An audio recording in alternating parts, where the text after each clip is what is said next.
What's up guys, Stout standing here again, and as it's Thursday today, this means another gun review, and today I am doing my KJW P226, or Sig Sauer P226 Airsoft gas blowback pistol. Now, before I start the video, as I always say, there are no BBs in the magazine, and the chamber is empty. So I am fully safe without wearing any protection, and there is no gas in the magazine either. That's always a really important thing to make sure you do before you start messing around with any gun, real or airsoft or anything like that, without any protection on. Make sure to clear it. As one guy said, I really can't remember who it was actually, but one guy I always remember saying, treat airsoft guns like real guns, keep them under control.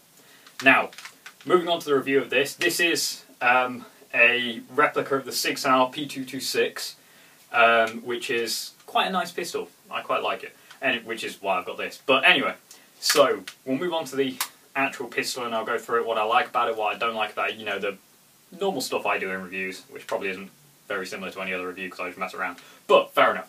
So you've got obviously your magazine and your pistol. Now the pistol is fully metal, so is the magazine, with the exception of the handguard here, the kind of grip on it, and the trigger.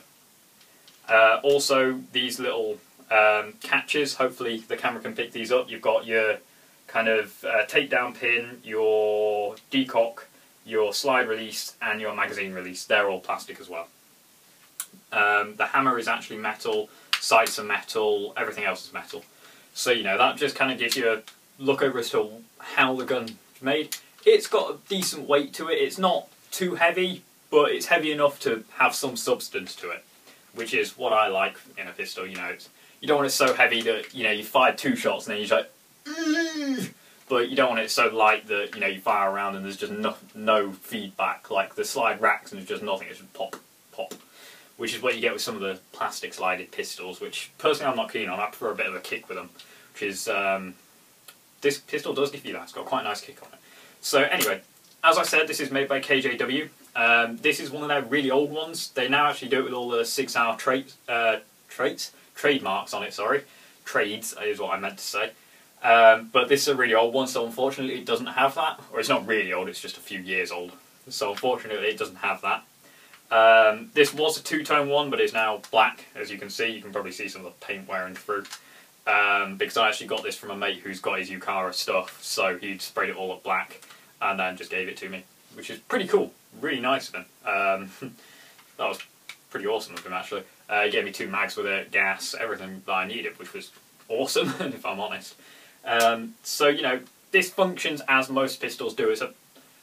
This might sound kind of degrading to the pistol almost. It's a pretty basic pistol, but that's a good thing because there's less things to go wrong with it.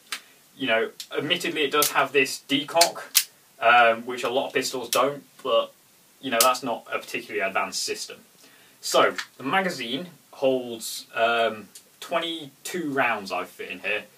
KJW say it can hold 26, but I have no idea how you fit that in. It's double stacked, so I had that with the spring guide, sorry, right at the bottom here, which probably wasn't great for the pistol, and I was, you know, really pushing these rounds in. So I don't know how it can fit 26, but, you know, 22 rounds is a fairly decent capacity. It is a double stack mag, I'm pretty sure I just said that, but just to go over it. You load it as you would any magazine. Let me just drop the pistol in my holster. There we go. Load it as you would any magazine. You pull that down, you slide BBs in, or you can, if you pull it down far enough, you can drop them in this centre bit if you've got a speed loader. You gas it up at the bottom here. This will take green gas. I'm pretty sure it'll take propane. I've never tried it.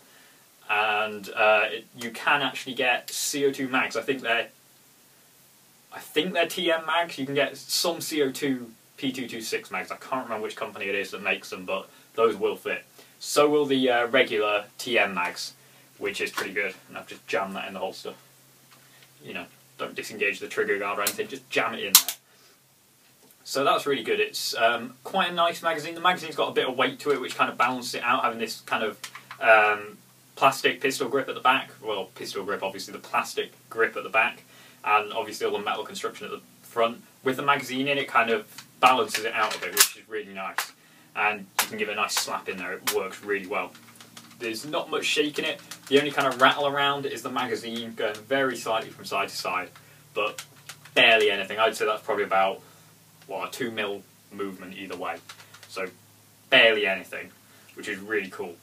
Now, as I said, you've got your mag release. I'm going to do most of this review right-handed because it is a right-handed orientated weapon. There is no left-handed controls on here, which is unfortunately because I'm left-handed, but fair enough. So, you've got your mag release, which, as the name kind of says, it releases your magazine.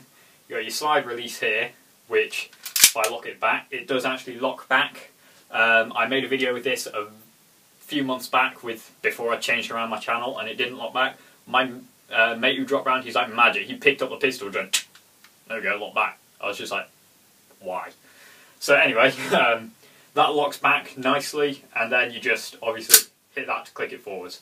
The way, just in case anyone's wondering, because I was wondering when I first got a pistol, it does that is, you might be able to see a little cutaway in this magazine. If not, you're just going to have to trust me, there's a little cutaway there, which, as the spring guide comes up here, just pushes up, and that's what catches on your slide release. So, locks back like that, and then you click it forwards, obviously. Keeps the hammer back. It's good for if you, well, obviously, you know, you finish off a magazine like that, drop the mag, fresh one in, and then you can hit the slide release. Obviously, you can power stroke it as well. If I lock this back, obviously it's not going to power stroke with an empty mag in there, so which is why I take it out. But to power stroke it, it does work, which is pretty cool. It even works with ammo in the mag. That's how I reload it usually, because it's really hard for me to reach this slide release here if I'm left-handed. Unfortunate again, but you know, manageable. Now the decock is really cool. You can chamber around and then decock the pistol, which is what I do. I have it chambered but decocked in my holster, because then you have your big trigger pull to start with. After the first round, you've got your nice smooth trigger pull, which is really nice. I'll go through that in a second. So to do that, you just click it all the way down and then release, and it releases the hammer. Now, one cool feature about this is it's got its 3-point hammer. It's got completely decocked, it's got half, and it's got fully cocked. Now this time I'm going to show you that with the hammer. If you, the trigger, sorry. If you watch the trigger, it stays the same. When it's pulled all the way back, you see it kind of move back. Now that's so that when you fire rounds, so if I fire and it cycles like that, obviously this is locked back, I didn't really think that through, but it fires, cycles back, and this is locked back, so you've got a much smoother trigger pull. Otherwise I've got this full pull for the first round, which is how I do it. Obviously in my holster it's decocked, it's on its second position, like that. So I've got this big trigger pull for the first round, and then I've got the nice smooth one every one since, which is really cool. Now, the way you take the pistol down is fairly standard, I would assume. I've taken down a few pistols, and this seems pretty much the same as them. I'll just put the magazine down for now. So, although you've got the cutaway in the slide here to do this, I found you don't actually have to pull the slide back. You can just click that round, and the slide just comes straight off the top. Literally just push that down, and it slides off. So, in here you've got your recoil spring here, obviously. You can take that out, just you just lift it up like that and then take it out, just like put it around here. Then you can slide the entire barrel assembly out and all that, and you can get to all the insides. The hop up is just here. You probably won't be able to see any of this because unfortunately, as I've said before, the camera isn't great. I'm still looking at getting some better equipment. But you've got your hop up here, which is fairly good. Mine's barely on at all, and I'll hit targets probably about 30-40 metres away with a .25, and that's on, you know, maybe it's 3 teeth. 3 teeth on the hop up wheel on, so it's barely on at all. So that's a pretty impressive hop up, and then you've got all your blowback system at the back here. So then to put it back on, put it back, and then sometimes, there we go, sometimes if you pull it all the way back it doesn't quite lock. You've got to line it up with that to lock it back in, and then you're fine. Then you can just deactivate it like that. Now, this pistol, I have never actually chronoed it, because the site I go to, they don't tend to chrono pistols, unless you get those big-ass damn Western revolvers, because they will hurt if they hit you. Pretty sure they can fire metal BBs as well. which is pretty impressive. But anyway, so I don't know the exact FPS of this, but I know it hits quite hard because I shot someone with this and he started screaming, which was pretty funny because he was a big manly bloke. You know, I find that funny when you get these big manly dudes at Airsoft and they get shot and scream. Very funny. Anyway, so this is a nice pistol. As I've said, you've got your tactical rail on the front here as well, so you can mount flashlight, laser, anything like that, optic. Mount an upside down optic if you want. I don't know, you can mount all your accessories. It's just a standard rail.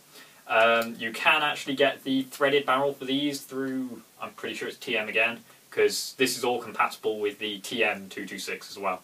And the TM magazines, all that, you know. Pretty standard for a pistol really to be TM compatible. But you can get the threaded barrel so you can put your mock suppressor on or whatever. You can get all the upgrade parts from TM. This one does actually fit in a real holster. As I've said, I use a Blackhawk Serper. This one does fit in there. You get some pistols by KJW, and I think it's WE sometimes. Don't quote me on that because I'm not. I remember someone telling me it was WE, but I can't remember. I know KJW do it sometimes, where their pistol isn't quite the exact size of the real steel version, so sometimes it doesn't fit in real holsters, but this one for definite does. Although the one thing I do know for sure is real steel grips don't fit on here because this is slightly thinner. The actual grip is slightly thinner than a real steel pistol. So if you're going to put a real steel grip on, like the tactical grips and stuff, you're going to have to find some way of padding out the kind of sides of it for it to fit. But you know, that's not too hard. You could probably find something to put in there. You could probably put some kind of foam, like very small, very thin closed cell foam would probably do it. I don't know. Never tried it. But then you've got obviously your pistol lanyard attachment, so you drop it and it doesn't like just fall out. It kind of hangs around and you kick it a few times. So yeah, that's it. As I've said, it's a pretty standard, it's a pretty basic pistol, but I like that because there isn't much to go wrong with it. This works really well. Even in cold weather, it fires pretty well. I got this just before Christmas. It would have been start of December time, I think I got this. And I used it all the way through winter and stuff since then. It's been good. In winter I'll get maybe, I don't know, 9-10 rounds out of the magazine on a day that's like 3 degrees. That's Celsius, by the way. So that's not too bad. And then obviously through the summer, which is when I'm going to come back to all my guns and do shooting tests on them. Probably over the school summer holidays, because I've got a bunch of exams coming up in a couple of weeks. Well, 10 weeks, but you know. So that's one thing I did need to announce. I'll probably be saying that in my Friday vlog as well. Over that period, my videos might kind of die out a bit, just because I've got a crap ton of exams to do, and they're important this time because I'm resitting. Anyway, so I'll do shooting tests of these all over summer, and I'm pretty sure I'll be able to get the entire 22 round mag out on one fill of gas from that. I was told that it would do that from the guy who gave it to me, but I just have never actually seen it happen. So that's going to be the end of this video, guys. I hope you've enjoyed it, and just to prove, by the way, that it does fit in there. There we go, clicked into my Serper holster. That is an actual Blackhawk Serper holster, so it does fit in real steel holsters. So, hope you've enjoyed the video, guys. If you have, you know all the jazz about liking, subscribing and all that. It pops up at the end of my video, you know, all that crap. So, I will see you in the next video. I hope you have a good time between now and then, and goodbye.